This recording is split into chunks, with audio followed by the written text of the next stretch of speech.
برادران اسلام، السلام علیکم ورحمۃ اللہ تعالی وبرکاتہ۔ حامدا ومصلیا ومسلما اما بعد فاعوذ باللہ من الشیطان الرجیم، بسم اللہ الرحمن الرحیم۔ وَأَنَّ هَذَا صِرَاطِي مُسْتَقِيمًا فَاتَّبِعُوهُ آمَنْتُ بِاللَّهِ صدق اللہ العظیم۔ اللہ رب محمد صلی اللہ علیہ وسلم نحن عباد محمد صلی اللہ علیہ وسلم صلاۃ والسلام علیک یا رسول اللہ صلی اللہ تعالی علیہ وسلم۔ کام وہ لے لیجئے تم کو جو راضی کرے، ٹھیک ہو نام رضا تم پہ کروڑوں درود۔ روز محشر اگر مجھ سے پوچھے خدا، بول آل رسول تو لایا ہے کیا؟ عرض کر دوں گا لایا ہوں احمد رضا، یا خدا یہ امانت سلامت رہے۔ حضرات گرامی وقار، یہ فتنوں کا دور چل رہا ہے اور آئے دن الگ الگ فتنے جنم لے رہے ہیں۔ ایسے وقت میں اپنے کان بھی کھول کر رکھنا ہے، اپنی آنکھیں بھی کھول کر رکھنا ہے، اور اپنے ہوش و خرد کے ساتھ ساتھ اپنے دل پر بھی کنٹرول کرنے کی ضرورت ہے۔ اور اس کا طریقہ یہی ہے کہ جو علماء حق ہیں، جو علماء ربانیین ہیں، ان کے دامن سے جڑا جائے اور انہی کی تعلیمات کو اپنی زندگی میں بروئے کار لایا جائے۔ میرے نبی علیہ السلام نے بہت پہلے ارشاد فرما دیا، یکون فی آخر الزمان دجالون کذابون یاتونکم من الاحادیث بما لم تسمعوا انتم ولا آباؤکم فإیاکم وإیاہم لا یضلونکم ولا یفتنونکم۔ حضور اکرم نور مجسم رحمت عالم صلی اللہ تعالی علیہ وسلم ارشاد فرماتے ہیں کہ میری امت میں اخیر زمانے میں کچھ جھوٹے مکر و فریب کرنے والے، جن کا عالم یہ ہے کہ یقولون من قول خیر البریہ، بات بات پر مصطفیٰ کریم علیہ السلام کی حدیث پیش کریں گے، لیکن حال ان کا کیا ہوگا؟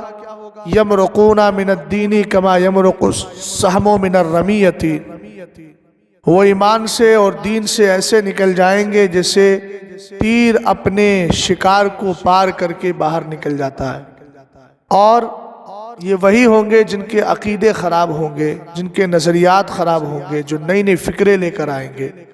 تو سرکار علیہ السلام نے فرمایا میری امت میں جھوٹے اور مکر و فریب کرنے والے پیدا ہوں گے، یاتونکم من الاحادیث بما لم تسمعوا انتم ولا آباؤکم، تمہارے پاس ایسی باتیں لے کر آئیں گے جو نہ تم نے سنی ہوں گی اور نہ تمہارے آباء و اجداد نے سنی ہوں گی۔ اب آگے میرے نبی علیہ السلام ارشاد فرماتے ہیں تو ان سے بچ کے رہنا، ان سے دوریاں اختیار کرنا، کہیں ایسا نہ ہو کہ وہ تمہیں گمراہ کر دیں اور تمہیں دینی فتنے میں مبتلا کر دیں۔ تو آج کے دور میں عوام کی ذمہ داری ہے کہ وہ سوشل میڈیا پر، یوٹیوب پر، انسٹاگرام پر، فیس بک پر یا کسی اور بھی سوشل میڈیا فیلڈ میں اور میدان میں جا کر ہر ایک کو سننے کی کوشش نہ کرے، اپنے ایمان عقیدے کی اگر حفاظت چاہتی ہے۔ چونکہ آج جاہل بھی ہیں، عالم کا لبادہ اوڑھے، ایسے ملاؤں سے ایمان بچائے رکھنا۔ اسی تناظر میں آپ تھوڑا آگے بڑھے، ایک ہمارے کسی محب نے میرے پاس کلپ بھیجی اور کہا حضرت اس کی وضاحت کر دیں۔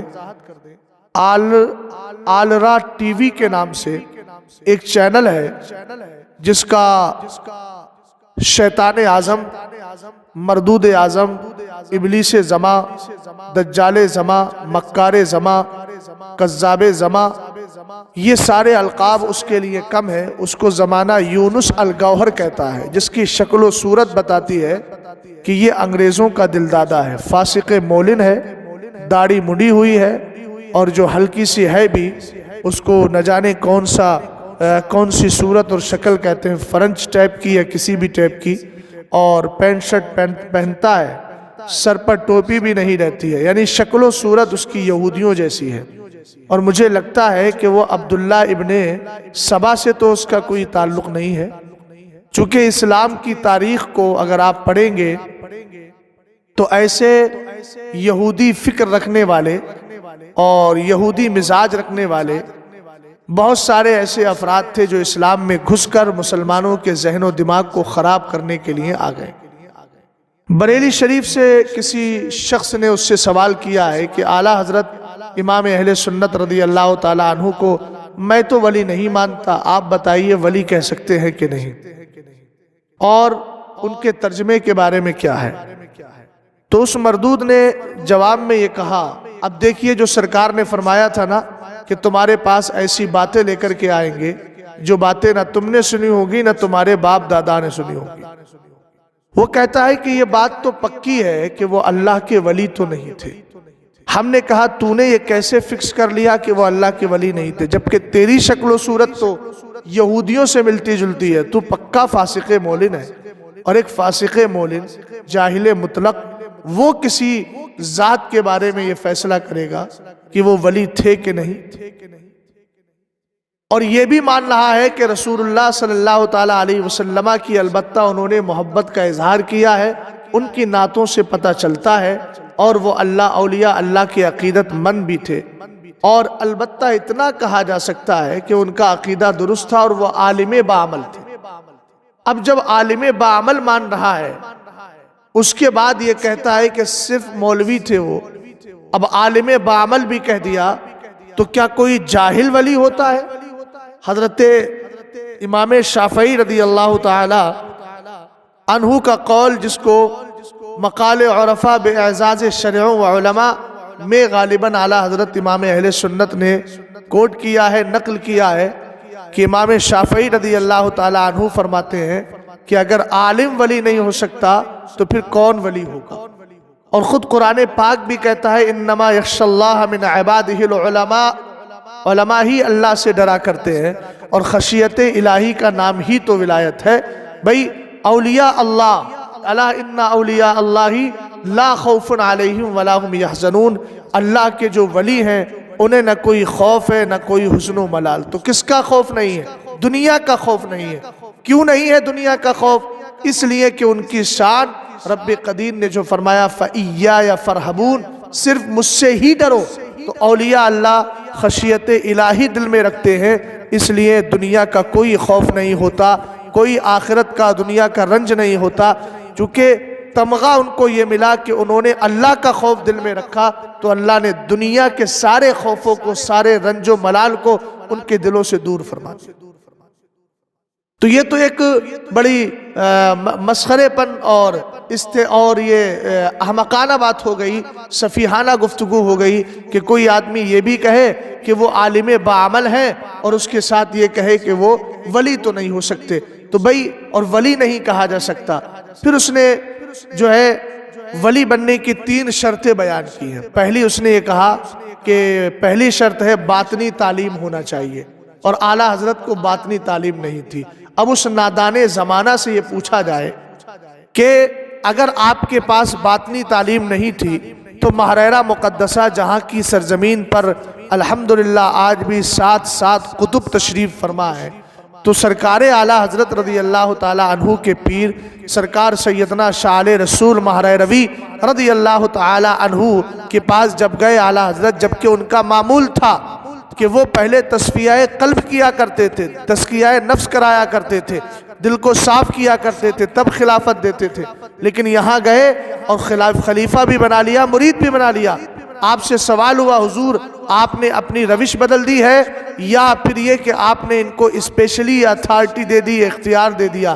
تو اعلیٰ حضرت رضی اللہ تعالی عنہ کے پیر و مرشد نے جواب دیا، امام احمد رضا خان سے پہلے جو آتے تھے ان کے تصفیہ قلب کرنے کی ضرورت پڑا کرتی تھی، لیکن اس کا باطن تو پہلے سے ہی صاف تھا، بس اس کو نسبت کی ضرورت تھی۔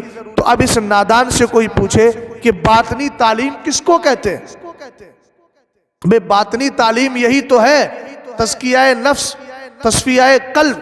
اور اعلیٰ حضرت امام اہل سنت رضی اللہ تعالیٰ عنہ کو یہ چیزیں حاصل تھی۔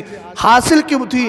اس لیے کہ اعلیٰ حضرت تو ولی ہے ہی، اعلیٰ حضرت کے والد بزرگوار علامہ نقی علی خان اور ان کے والد علامہ رضا علی خان، یہ دونوں بزرگ ہیں، بلکہ علامہ رضا علی خان کو تو قطب الوقت ہی کہا جاتا تھا۔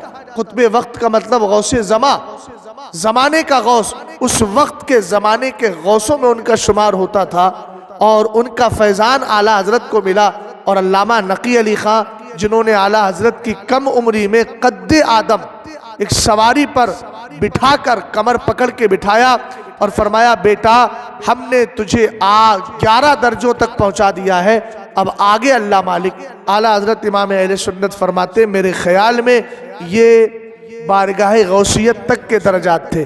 اب اس نادان سے کوئی پوچھے کہ تو نے اعلیٰ حضرت کو پڑھا نہیں، ملفوظ شریف پڑھی نہیں، اعلیٰ حضرت کی ذات کا مطالعہ کیا نہیں، اور احمق زمانہ تو قرآن کی اس آیت کے خلاف سراسر کر رہا ہے۔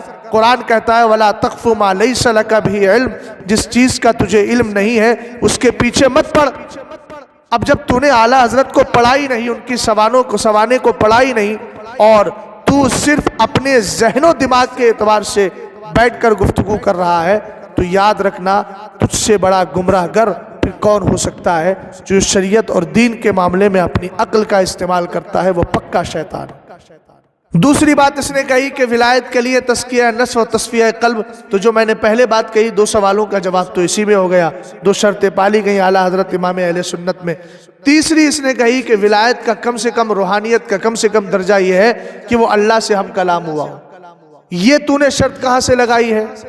اگر یہ میری بات اس تک پہنچے یا اس کے چاہنے والوں تک پہنچے تو وہ پہنچائیں وہاں تک، اور اس سے پوچھیں کہ تو دلائل کی روشنی میں بات کر، اور اگر تیرے اندر دمخم ہے تو جو عربی عبارات، عربی نصوص ہیں جو صوفیہ کی معتبر کتابیں مانی جاتی ہیں، چاہے وہ کیمیائے سعادت ہو یا منہاج العابدین ہو، یا اس کے علاوہ رسالہ قشیریہ ہو، یا اس کے علاوہ اور دیگر بزرگان دین کی جو مکاشفت القلوب وغیرہ ہے، ان کتابوں میں کہیں یہ شرط ہمیں دکھا، اور وہ بھی خالی اردو ترجمے کی نہیں، عربی ترجمے کی دکھا، تاکہ تیری شیطانیت زمانے میں کیا ہو جائے؟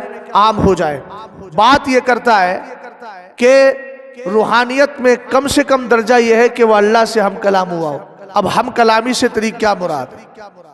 اگر مراقبے کی صورت ہے جو سرکار علیہ السلام نے حالت نماز میں کیفیت پیدا کرنے کی جو صورت ارشاد فرمائی کہ مل احسان، حضرت جبریل نے پوچھا، آپ نے فرمایا ان تعبد اللہ کأنک ترى فإن لم تكن ترى فإنه يرى، کہ تو اس طرح عبادت کر گویا اللہ کو دیکھ رہا ہے، یہ نہ ہو تو کم سے کم یہ کیفیت رہے کہ اللہ تجھے دیکھ رہا ہے۔ تو یہ تو ہر مومن کے لیے حاصل رہتی ہے اگر تو یہ شرط لگا رہا ہے اور تیری یہ مراد ہے۔ اور پھر ایک حدیث پاک ہے، سرکار نے فرمایا اذا قام العبد الى الصلاة فتحت له ابواب الجنان وکشفت عنہ الحجب واستقبلته الحور العین ما لم یتنحنح۔ جب بندہ نماز کے لیے کھڑا ہوتا ہے تو جنت کے دروازے کھول دیے جاتے ہیں، اس کے اور بارگاہ خداوندی کے مابین جتنے پردے ہوتے ہٹا دیے جاتے ہیں، اور فرمایا کہ حور عین اس کا استقبال کرتی ہیں جب تک کہ اس کو کھکار نہ آئے، کھکار سے پہلے پہلے اس کا حور عین استقبال کرتی ہے۔ تو اگر پردے ہٹانے کی بات ہے تو جو بھی مومن نماز پڑھنے کے لیے کھڑا ہوتا ہے الحمدللہ اس کو یہ شرف حاصل ہوتا ہے۔ تو پھر تیری اس قید کا کیا مطلب ہے؟ یقیناً تو یہ قید اپنی من سے، اپنی طبیعت سے، اپنی فکر غیر صاحب سے بیان کر رہا ہے، اور اگر تیرے اندر دمخم ہے تو آج سامنے بیٹھ اور پھر تو جو تصفیہ حال کی بات کر رہا ہے، تصوف پہ بات کرنا ہے، تجھے شرائط پر بات کرنا ہے، وہ انشاءاللہ ہم لوگ بیٹھنے کو تیار بھی ہیں، اور تیری بات پر بفضلہ تعالی ہم جواب دینے کے لیے بھی تیار ہیں۔ دوسری بات یہ نادانی ہوتی ہے، اصل میں ان جاہلوں نے سمجھ رکھا ہے کہ شریعت اور طریقت کو الگ کرو، اس کو تمہارا باپ بھی الگ نہیں کر سکتا، تم کیا کرو گے؟ بھئی شریعت اور طریقت کبھی الگ ہے ہی نہیں، شریعت تو اصل سمندر ہے، باقی اسی سے نکلنے والی یہ نہریں ہیں، طریقت ہو یا حقیقت ہو، معرفت ہو، یہ سب اسی سے ہے، اور بغیر شریعت کے کوئی طریقت، معرفت، حقیقت پر پہنچ جائے یہ نری جہالت ہے۔ حضرت جنید بغدادی کے زمانے میں تھا نا کہ بہت بڑا پہنچا ہوا ہے، آپ نے فرمایا ہاں پہنچا ہوا ہے لیکن خدائے تعالیٰ تک نہیں، ابلیس تک پہنچا ہوا ہے، وہی ان لوگوں کی فکر ہے، اور یہ بھی وہیں تک پہنچے ہوئے۔ ابھی جس کے چہرے پر داڑھی نہیں، سرکار کی سنت نہیں، وہ فاسق مولن بتائے گا کہ اعلیٰ حضرت ولی ہے کہ نہیں۔ اعلیٰ حضرت رضی اللہ تعالیٰ عنہ کی ولایت کو سمجھنے کے لیے دو معیار ہوتے ہیں۔ اگر آپ کرامت کو معیار بنا رہے ہیں تو اعلیٰ حضرت کی حیات اعلیٰ حضرت جو ملک العلماء ظفر الدین بہاری علیہ الرحمہ نے لکھی ہے، اس کو آپ پڑھ لیجئے۔ اس میں کرامت کے معیار کے اعتبار سے بھی اعلیٰ حضرت کی ولایت ثابت ہو جائے گی، ورنہ ولایت کا اصل مقام ہے اور اصل شرط ہے وہ ہے استقامت علی الدین، دین پر قائم رہنا، دین پر ثابت قدم رہنا۔ اور یہ اعلیٰ حضرت امام اہل سنت رضی اللہ تعالیٰ عنہ کی ذات میں بدرجہ اتم موجود تھا۔ جو اس نے آپ کی سوانح پڑھی، آپ کی کتابیں پڑھی، چاہے وہ رافضیت کا فتنہ ہو، دیوبندیت کا ہو، چکڑالویت کا ہو، نیچریت کا ہو، یا وہ ندویت کا فتنہ ہو، یا اس کے علاوہ دیوبندیت کا فتنہ ہو، سب کے مقابل اعلیٰ حضرت ڈٹے رہے اور سب کا سد باب کیا امام اہل سنت رضی اللہ تعالیٰ عنہ نے۔ اب آتی ہے ترجمے کی باری۔ تو اس شخص نے، مردود نے کہا کہ جو عربی زبان میں مہارت رکھتا ہو تو وہ ترجمہ کرنے کے لیے کافی نہیں ہوتا، بلکہ اس کو باطنی علم ہونا چاہیے۔ احمق، میں تجھے دعوت مطالعہ دیتا ہوں امام اہل سنت رضی اللہ تعالیٰ عنہ کی اردو پڑھ کے دکھا دے اگر تیرے اندر دمخم ہے تو۔ آج سامنے بیٹھ، تیرے حالات تو زمانہ جانتا ہے، تو مندروں میں جا کر کے بھی شرکت کرتا ہے، تو گرجا گھر میں بھی جاتا ہے، تجھ سے دین سیکھنے والے تجھ سے بڑے بیوقوف ہیں اور تجھ سے بڑے نادان ہیں، جو یونس الگوہر کو اور اس کی جو آلہ ٹی وی کو سنتے ہیں، ان سے بڑا نادان کون ہو سکتا ہے؟ ایک جاہل سے دین سیکھ رہے ہیں اور ایک فاسق مولن سے، ایک بددین اور بدمذہب شخص سے دین سیکھنے کی کوشش کر رہے ہیں، جبکہ علامہ حضرت امام مسلم رضی اللہ تعالیٰ عنہ نے سیدنا محمد ابن سیرین رضی اللہ تعالیٰ عنہ، جو غالباً تابعی ہیں اور جن کا حال یہ ہے کہ انہوں نے حدیثوں کو جمع کیا ہے، اسلام جو شریعت اور طریقت کی جو نہریں جن سے جاری ہوتی ہیں ان حدیثوں کے وہ راوی ہیں، اور تعبیر الرؤیا، خوابوں کی تعبیر کے سب سے بڑے عالم ہیں، جنہوں نے قرآن و حدیث سے تعبیریں بیان کی ہیں۔ وہی حضرت محمد ابن سیرین کی روایت امام مسلم نے اپنی صحیح مسلم کے اندر لی ہے کہ رسول کریم علیہ السلام کے چاہنے والے عاشق مصطفیٰ حضرت محمد ابن سیرین فرماتے ان ھذا العلم دین فانظروا امن تاخذون دینکم، فرمایا یہ علم جو ہے دین کا علم ہے، لینا کس سے ہے یہ بھی آپ کو غور کرنا پڑے گا۔ ہر ایک سے دین کا علم نہیں لیا جا سکتا۔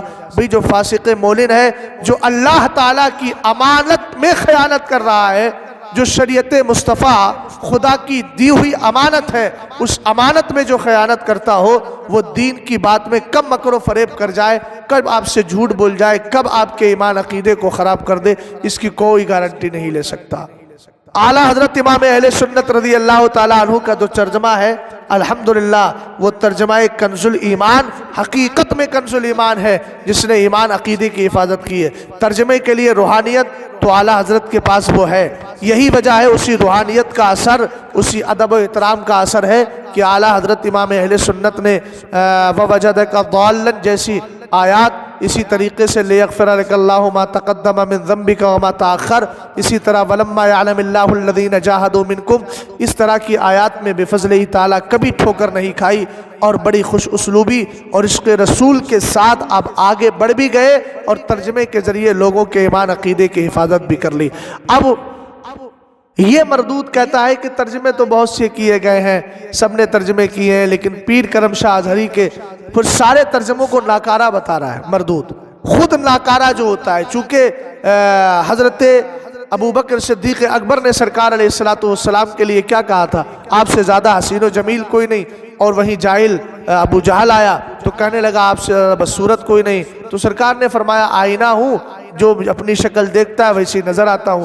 تو اعلیٰ حضرت رضی اللہ تعالیٰ عنہ بھی مصطفیٰ کریم علیہ السلام کے صدقے میں دور حاضر میں حق و باطل کی پہچان کرانے کے لیے ایک آئینہ ہے۔ باطل اپنا چہرہ دیکھتا ہے تو اس کو وہی شکل نظر آتی ہے، اور ہم جیسا کوئی محب دیکھتا ہے تو اس کو الحمدللہ حسین و جمیل صورت نظر آتی ہے۔ جو خود ناکارہ ہے وہ اعلیٰ حضرت کے ترجمے کو بھی ناکارہ ہی کہے گا، اس لیے کہ جو آدمی جاہل ہوتا ہے نا، ایک جاہل ان پڑھ آدمی تھا، وہ چشمی کی دکان پر گیا، کسی نے اس سے پوچھا اس نے دیکھا کہ بھئی یہ ہمارے یہاں چشمے بنتے ہیں اور نہ پڑھنے والے پڑھنا سیکھ جاتے ہیں. تو اب اس کا مقصد یہ تھا کہ جس کی آنکھوں سے نظر نہیں آ رہا، ظاہر سی بات ہے وہ پہلے سے پڑھا لکھا ہو بھی پھر بھی اس کو نظر نہیں آئے گا تو پڑھ نہیں پائے گا. یہ صاحب چلے گئے وہاں جا کر چشمے کی دکان پر اور بیٹھ گئے. وہ سب طرح کے چشمے دکھا کے فارغ ہو گیا. بولے نظر آ رہا ہے؟ بولے نہیں. پڑھ پا رہے ہو؟ بولے نہیں پڑھ پا رہے.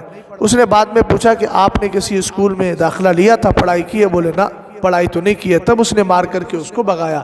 کہا بے وقوف، یہ پڑھے لکھے لوگوں کے چشمے لگا کر ان کو پڑھنے کے قابل بنانا ہے، یہ نہیں کہ جو سرے سے ان پڑھ ہو. تو یہی حال اس ناکارہ بدبخت زمانہ یونس الگوہر کا ہے، جس کا حال یہ ہے کہ خود تو کچھ جانتا نہیں، سمجھ گئے، اور قوم کو گمراہ کرتا ہے. اعلیٰ حضرت رضی اللہ تعالیٰ عنہ کو اس نے کتنا پڑھا ہے، یہ کم سے کم اعلیٰ حضرت کے عربی رسائل کا نام ہی ہمیں بتا دے تب ہم سمجھ جائیں اس کو.